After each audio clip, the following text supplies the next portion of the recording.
Good morning my dear students. कैसे हैं आप सभी लोग।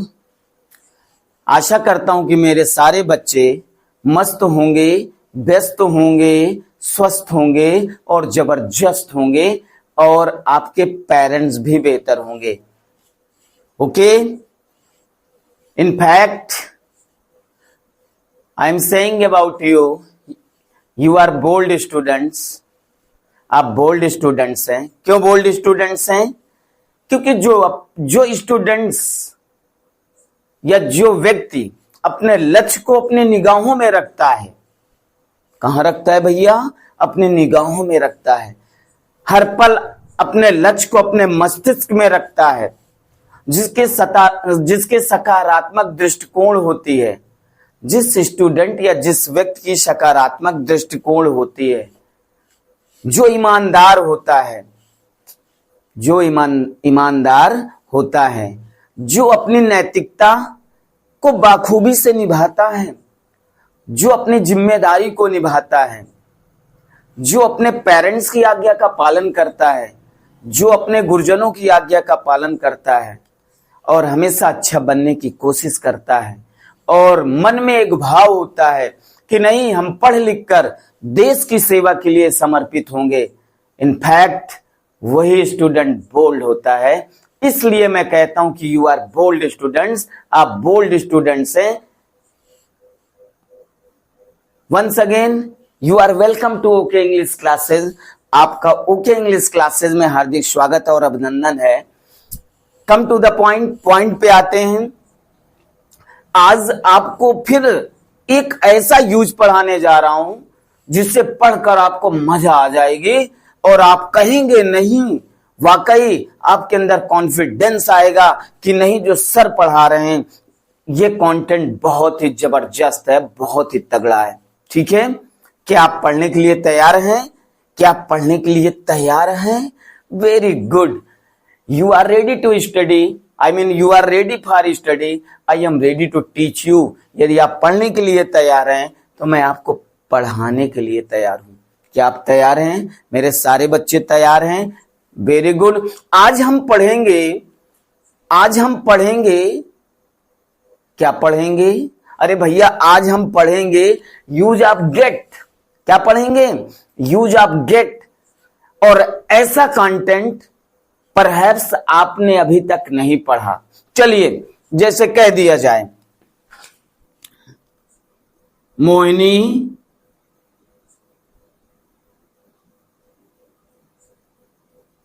एक पत्र लिखती है।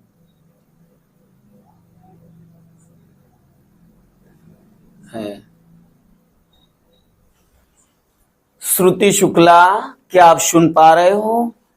क्या आप ध्यान दे पा रहे हो? Very good. एक सेंटेंस आया कि मोहिनी एक पत्र लिखती है। अनुवाद करना है।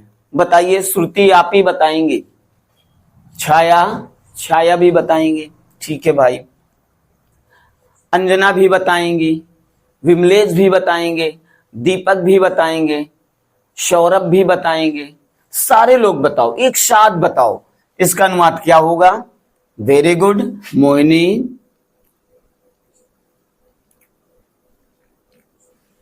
फिर क्या होगा? Very good, right. मोहिनी एक बच्चा ने तो क्या लगा दिया? राइट्स। ऑब्जेक्ट क्या है? लेटर।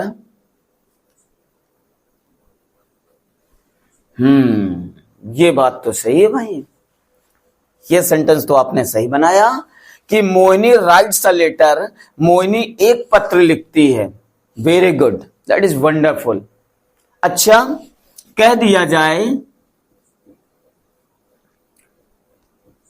मोहिनी एक पत्र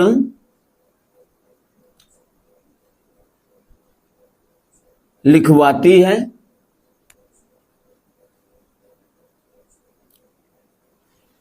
क्या आ गया?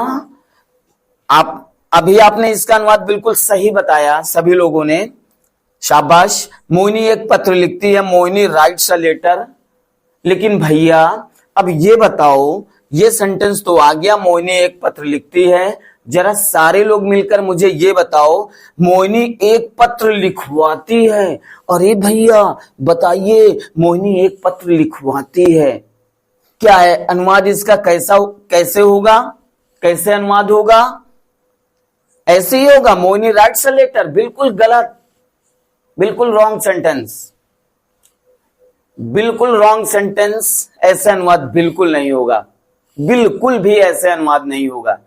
यहां पर देखिए, मोहिनी एक पत्र लिखती है, यहां पे काम करने वाला कर्ता कौन है? मोहिनी है, स्वयं कार्य कर रही है। पत्र कौन लिखता है? मोहिनी लिखती है।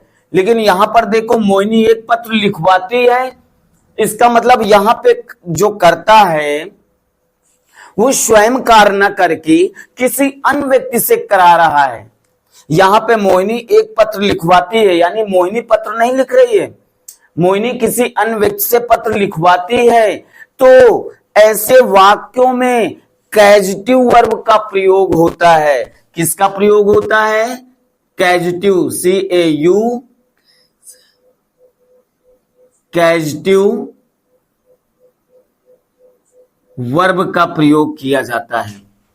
जब काम स्वयं न करके किसी दूसरे व्यक्ति से कराएं तो ऐसे वाक्यों में कैजेटिव वर्ब का प्रयोग होता है। इस बात को बहुत ही बेहतर तरीके से समझ लेना, बहुत इंपॉर्टेंट है, इंपॉर्टेंट है, most important. This is most important point कि जब कोई, क्या बताया गया, जब कोई कार्य स्वयं न करके किसी दूसरे व्यक्ति से कराया जाए तो वहां पे कैजेटिव वर्ब का प्रयोग होता है। किसका होता है?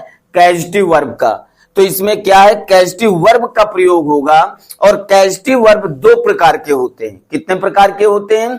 कैजेटिव वर्ब दो प्रकार के होते हैं, टू टाइप्स। कितने प्रकार के होते हैं बेटा? Two types. पहला होता है गेट और दूसरा होता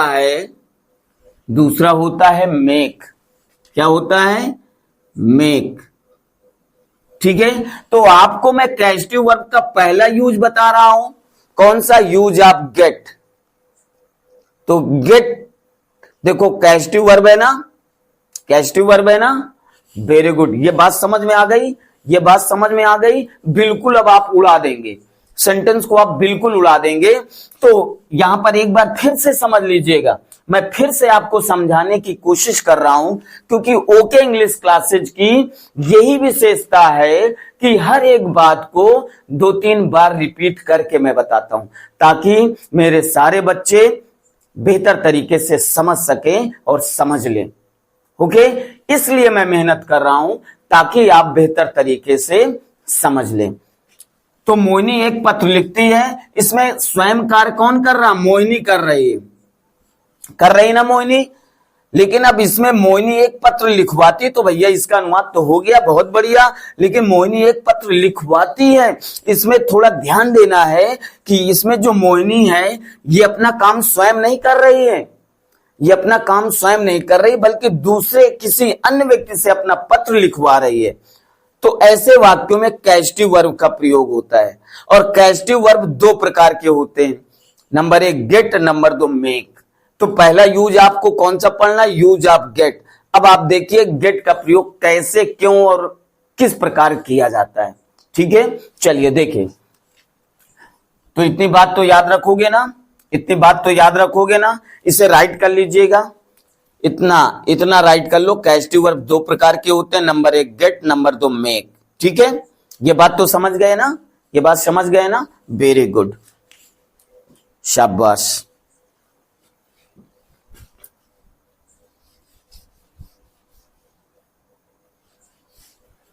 हिमांशु, मेरे लल्ला, मेरे गोवर्धन पर्वत, समझ में आ गया बेटा?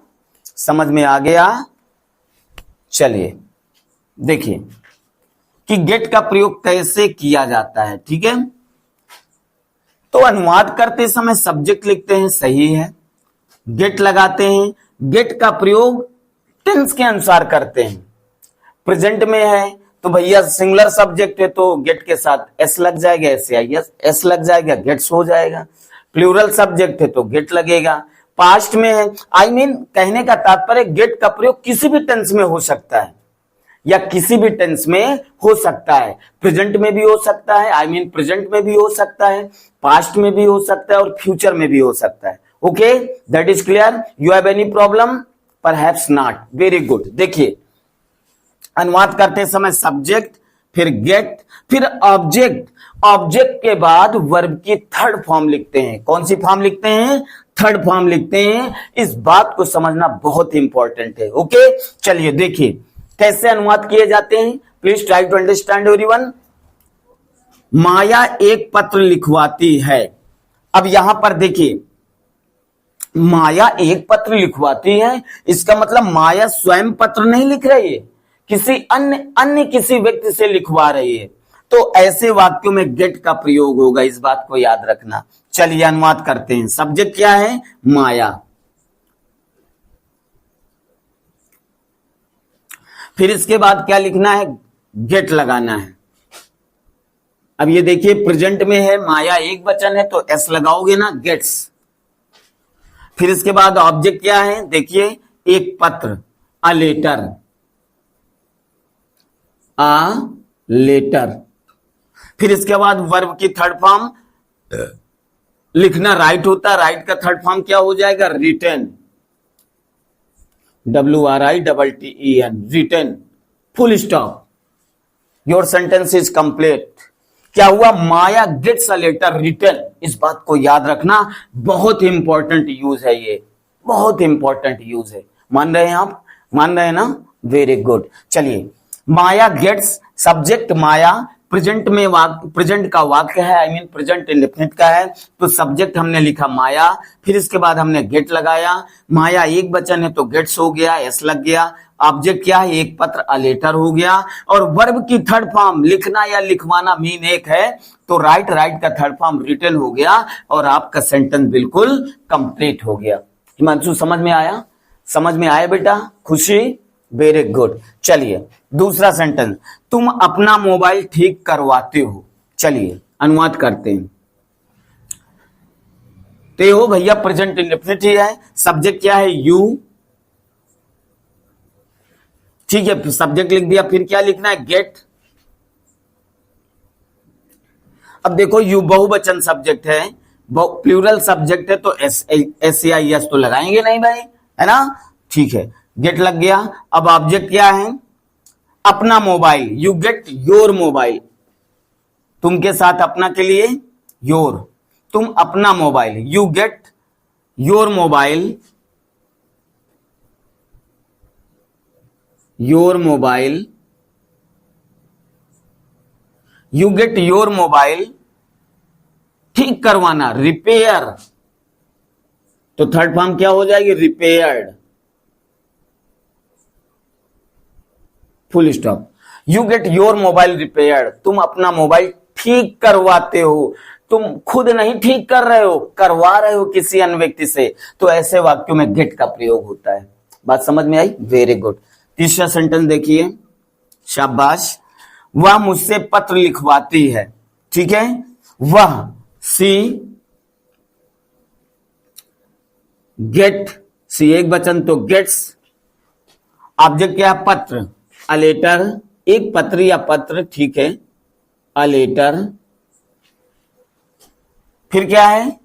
वर्ब की थर्ड फॉर्म लिखेंगे, लिखवाना, रिटन, राइट का थर्ड फॉर्म रिटन, बाई, किससे? मुझसे, बाई मी, यानी वो स्वयं नहीं लिखती है, किसी अन्य व्यक्ति से लिखवाती है। She gets a letter written by me, अर्थात वह मुझसे पत्र लिखवाती है। क्लियर हुआ? नेक्स्ट सेंटेंस देखिए, प्लीज अटेंशन एवरीवन। अरे भैया झपकी आ रही है क्या? झपकी आ रही है क्या? झपकी मत लो, समझने की कोशिश करो लल्ला। शाबाश। मैंने कल एक पत्र लिखवाया था। था या? अरे भैया पास्ट का वाक्य है, पास्ट इंडेफिनिट है। चलिए अनुवाद करते हैं। सब्जेक्ट क्या है? आई। अब सब्जेक्ट के बाद पास्ट इंडेफिनिट का अफर्मेटिव तो मेन वर्ब की सेकंड फॉर्म लगाते हैं। टेंस यदि नहीं कंप्लीट आपके तो टेंस कंप्लीट कर लीजिएगा। मैंने बैक पार्ट में पढ़ाया है, अल्फाबेट वॉवेल से मैंने शुरू किया था, I mean vowel alphabet consonant से मैंने शुरू किया था पढ़ाना, जीरो से। ठीक है, पहले पार्ट्स ऑफ स्पीच मैंने वर्ब तक पढ़ाया है, इसके बाद ऑल टेंसेज मैंने कंप्लीट कराया है, इसके बाद फिर यूज ही पढ़ाना शुरू किया हूं। ठीक है, यदि आपके टेंस नहीं मजबूत, जो भी इस चैनल में या इस चैनल को ज्वाइन करे ओके इंग्लिश क्लासेज को, तो पार्ट 1 से पढ़ना शुरू करें। यदि आप पार्ट 1 से पढ़ना शुरू करते हैं तो यकीनन बेटा आपकी इंग्लिश ग्रामर बिल्कुल स्ट्रांग हो जाएगी। ओके, जब आपका बेस मजबूत हो जाएगा तो आगे की सारी चीजें आप समझने के लिए बिल्कुल कैपेबल हो जाएंगे, बिल्कुल समर्थ हो जाएंगे। ठीक है, ओके, वेरी गुड। मैंने कल एक पत्र लिखवाया था, तो सब्जेक्ट आई, गेट का सेकंड फॉर्म क्या हो जाएगा, फिर क्या लगेगा, क्योंकि पास्ट इंडिफिनिट में है, गेट का सेकंड फॉर्म गॉट। ठीक है, एक पत्र, ऑब्जेक्ट लिखेंगे, इसके बाद देखिए ऑब्जेक्ट लिखेंगे अ लेटर, अ लेटर, फिर वर्ब की थर्ड फॉर्म, कोई समझौता नहीं, इसके बाद वर्ब की थर्ड फॉर्म ही लगेगी, रिटन, रिटन यस्टरडे, क्या लिखेंगे, यस्टरडे, अदर वर्ड बाद में लिख दिया हमने, yesterday, full stop. I got a letter written yesterday, मैंने कल एक पत्र लिखवाया था। बात समझ में आ गई, वेरी गुड। नेक्स्ट सेंटेंस देखिए, मैं अपना नाम बदल रही हूं, तो ठीक है भाई, रही हूं आया, प्रेजेंट कांटी हुआ है ना। अब देखो मैं अपना नाम बदल रही हूं, है ना, तो यहां पे आई, आई के साथ क्या लगाओगे, हेल्पिंग वर्ब एम। ठीक है, आई एम, ठीक है, अपना नाम my name, sorry get, ING लगेगा तो गेटिंग, क्योंकि एम लगने के बाद यहां पे मेन वर्ब में आईएनजी लगाते हैं ना, तो I am getting my name, my name, बदलना चेंज्ड, चेंज का third form changed, full stop, हो गया। I am getting my name change, मैं अपना नाम बदल रही हूं, I am getting my name change, मैं अपना नाम बदल रही हूं, मैं अपना नाम बदल रही हूं। क्लियर हुआ। नेक्स्ट, वह आज अपने बाल कटवाएगा, स्वयं काटेगा क्या, अरे भैया किसी दूसरे व्यक्ति से ही तो कटवाएगा ना, तो क्या हो जाएगा, ही, या टुडे भी पहले लगा सकते हो, या ही। फ्यूचर इंडेफिनिट का सेंटेंस है तो ही के साथ विल गेट, हो गया। अब ऑब्जेक्ट क्या है, अपने बाल, हिज हेयर, हिज, ही के साथ अपना के लिए हिज लगता है, हिज हेयर, कटवाना, थर्ड फॉर्म लगाना है, cut cut cut, third form cut, today, full stop. Today आप पहले भी लगा सकते हो, today he will get his hair cut, या तो he will get his hair cut today. Clear हुआ, क्लियर हुआ, वेरी गुड। लास्ट सेंटेंस क्या है देखिए, प्लीज अटेंशन, ध्यान दीजिएगा, उसने अपने पति का कत्ल करा दिया, कत्ल मतलब समझ रहे हो, किल्ड। चलिए, उसने, उसने तो फीमेल होगी, उसने अपने पति का कत्ल कर दिया, उसने अपने पति का कत्ल करा दिया, सॉरी कर दिया नहीं, क्योंकि यहां पे बताया गया कि स्वयं कार्य नहीं किया जाता है, किसी अन्य व्यक्ति से कराया जाता है, तो उसने अपने पति का कत्ल करा दिया, है ना, तो सी करा दिया पास्ट में है, देखिए सी गॉट ऑब्जेक्ट हर हस्बैंड, फिर इसके बाद क्या लिखेंगे, गेट के बाद object her husband, her husband, verb की थर्ड फॉर्म क्या हो जाएगा, कत्ल, किल्ड, किल्ड, फुल स्टॉप। क्या सेंटेंस बना, please attention everyone, she got her husband killed, अर्थात उसने अपने पति का कत्ल करा दिया। क्या करा दिया? उसने अपने पति का कत्ल करा दिया। She got her husband killed. Clear हो गया? क्लियर हो गया? क्या ये सारी बातें आपको समझ में आ गई? समझ में आ गई? कोई डाउट, कोई problem? Very good. Right now इसे लिखिएगा और अभ्यास करिएगा और सेंटेंस बनाने की कोशिश करिएगा। जब आप सेंटेंस बनाने की कोशिश करोगे, प्रैक्टिस करोगे, अभ्यास करोगे, तभी संभव है कि आप प्रॉपर तरीके से इंग्लिश बोल सकते हैं। ओके, इसीलिए इतनी मेहनत की जा रही है, इसीलिए आप पढ़ रहे हैं कि ताकि आप बेहतर हो जाएं। क्या हो जाएं? बेहतर हो जाएं और आपकी इंग्लिश ग्रामर बिल्कुल परफेक्ट हो जाए, ताकि आप बोर्ड एग्जाम में बेहतर मार्क्स ला सकें। Okay, right now. और सेंटेंस भी बनाना होमवर्क दिए दे रहा हूं, कम से कम 20 सेंटेंस बनाइएगा। आलस्य नहीं करना है, ठीक है? सेंटेंस बनाने हैं। ओके, ये बात समझ में आ गई। इस पार्ट में मैंने गेट का प्रयोग पढ़ाया है। अब नेक्स्ट पार्ट में मैं आपको मेक का प्रयोग बताऊंगा। किसका? मेक का।